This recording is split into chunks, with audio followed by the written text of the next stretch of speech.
This is something that goes with your philosophy today. Get out of cash and get into assets, because we don't know what's going to happen to the dollar. Well, cash is always a bad investment. I mean, when people said cash is king a year ago, I mean, that's crazy. I mean, cash wasn't producing anything, and it was sure to go down in value over time. On the other hand, you always want to be sure you have enough. I mean, it's like oxygen. You want to be sure it's around, you know, but you don't need to have excessive amounts of it around. And cash, we will always have enough cash around. But anytime we have surplus cash around, I'm unhappy. I mean, I would much rather have good businesses than cash. And we found a chance in the last year, thereabouts, to deploy. We came in with something over $40 billion in cash. Right. And we've got about $20 billion now, and we've had some earnings. So we put a lot of cash to work, and I like it. No, I'd much rather own a good business than have cash. And it is a hedge against the dollar? Well, you can say all assets are a hedge against the dollar. I mean, but all you know is that the dollar is going to be worth less 10, 20, 30 years from now. I say worth less, not worthless. Right. You want to watch that. But it will be, you know, and that's true of almost every currency that I can think of.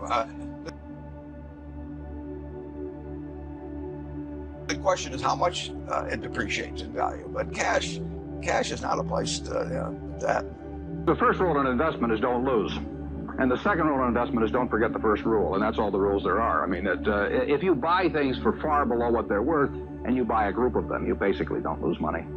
Warren, what do you consider the most important quality for an investment manager? You could have a cube, if you owned all the gold in the world, you could have a cube that would be 67 or 68 feet on a side, and you could get a ladder and you could climb up on top of it, and you could say, you know, I'm sitting on top of the world, and, you know, and think you're king of the world. You could, you know, you could fondle it, you could polish it, you could do all these things with it, stare at it, but it isn't going to do anything. Yeah. It's all you are doing when you buy that is that you're hoping that somebody else a year from now or 5 years from now will pay you more to own something that, again, can't do anything, but you're hoping that the person then thinks that somebody else will buy something 5 years later from him. In other words, you're betting on not just how scared people are now of paper money, you're betting on how much they think a year from now people will be scared 2 years from then on. The third category of asset is something that you value based on its what it will produce, what it will deliver. You buy a farm because you expect a certain amount of corn or soybeans or cotton or whatever it may be to come your way every year. And you decide how much you pay based on how much you think the asset itself will deliver over time. And those are the assets that appeal to me and Charlie. Now, there's some logical follow-on to that. If you buy that farm and you really think about how many bushels of corn, how many bushels of soybeans will it produce, how much do I have to pay the tenant farmer, how much do I have to pay in taxes, and so on, you can make a rational calculation, and the success of that investment will be determined in your own mind by whether it meets your expectations as to what it delivers. Logically, you should not care whether you get a quote on that farm a day later or a week later, a month later, or a year later. We feel the same way about businesses.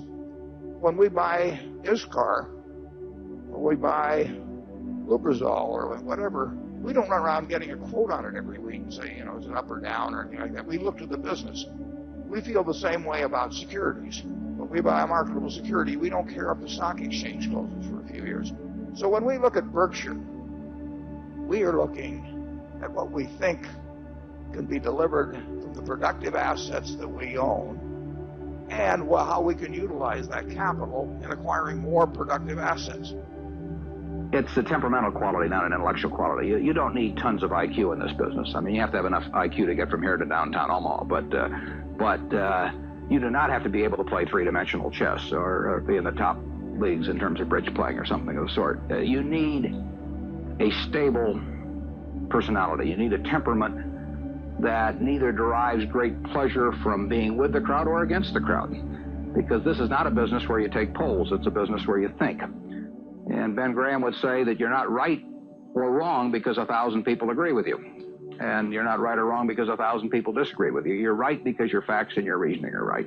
Warren, what do you do that's different than 90% of the money managers who are in the market? Defining your circle of competence is the most important aspect of investing. It's not how important, how large your circle is. You don't have to be an expert on everything. But knowing where the perimeter of that circle of what you know and what you don't know is, and staying inside of it, is all important.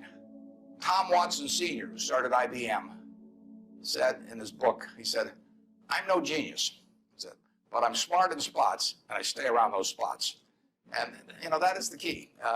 So if I understand a few things, and I stick in that arena, I'll do okay. And if I don't understand something, but I get all excited about it because my neighbors are talking about it, stocks are going up and everything, they start fooling around someplace else, eventually I'll get green, and I should. You can't keep always trying. For the average person who's maybe never bought a stock before, what's your advice about that? You can't constantly sit there and wait and say, oh, it's going to go higher, it's going to go higher. We don't even think about that. What we think about is how much is it selling for, how much do we think it's worth. When we bought it at $35 billion effectively, I felt the company was probably worth at least $100 billion. How did it come to your attention? How do you find a stock like PetroChina? I sit there in my office and I read an annual report, which fortunately was in English, and it described a very good company. And told about the oil reserves, told about the refining, told about the chemicals, everything else. And I sat there and read it, and I thought to myself, this company is worth about $100 billion. Now, I didn't look at the price first. I look at the business first, try and figure out what it's worth, because if I look at the price first, I'll get influenced by that. So I look at the company first. I try to value it, and then I look at the price, and if the price is way less than what I've just valued it at, I'm going to buy it. Certainly most of the professional investors focus on what the stock is likely to do in the next year or two, and they have all kinds of arcane methods of approaching that, but they do not really think of themselves as owning a piece of a business. The real test of whether you're investing from a value standpoint or not is whether you care whether the stock market is open tomorrow. If you're making a good investment in a security, it shouldn't bother you if they close down the stock market for 5 years. All the ticker tells me is the price. And I can look at the price occasionally to see whether the price is outlandishly cheap or outlandishly high, but prices don't tell me anything about a business. Business figures themselves tell me something about a business, but the price of a stock doesn't tell me anything about a business. I would rather value a stock or a business first and not even know the price. Omission is way bigger than commission. There's big opportunities in life have to be seized. We don't do very many things, but when we get the chance to do something that's right and big, we've got to do it. And even to do it in a small scale is just as big a mistake almost as not doing it at all. I mean, you really gotta grab them when they come, because you're not going to get 500 great opportunities.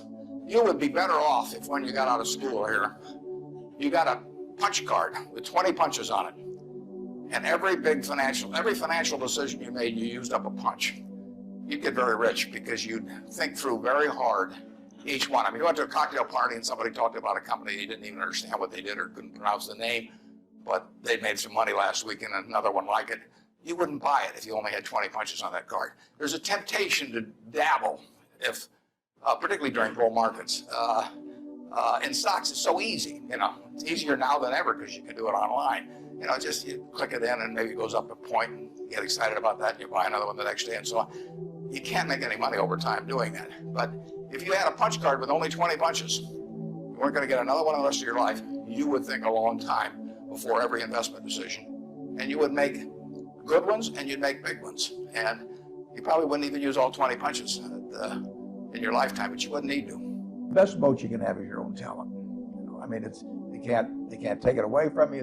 Inflation can't take it from you. Taxes can't take it from you. So when I talk to students, I see these students and I tell them, you know, you're $1 million asset. I would pay you $100,000 to the MBAs for 10% of the earnings for the rest of your life. So that makes you $1 million asset. Now, if you can do something to increase that value 50%, if you can learn to communicate better verbally or in written form, and you become 50% more, that's $500,000 just by improving yourself. I mean, nobody can take that away from you. And so I urge everybody, you know, when they're talk to them in high school about this and colleges, just develop the habits. You've got the brain power, you've got the energy, but develop the habits of success. And look around you at the people that you admire, you know, and list what makes you admire them compared to somebody else that looks equally strong or equally talented.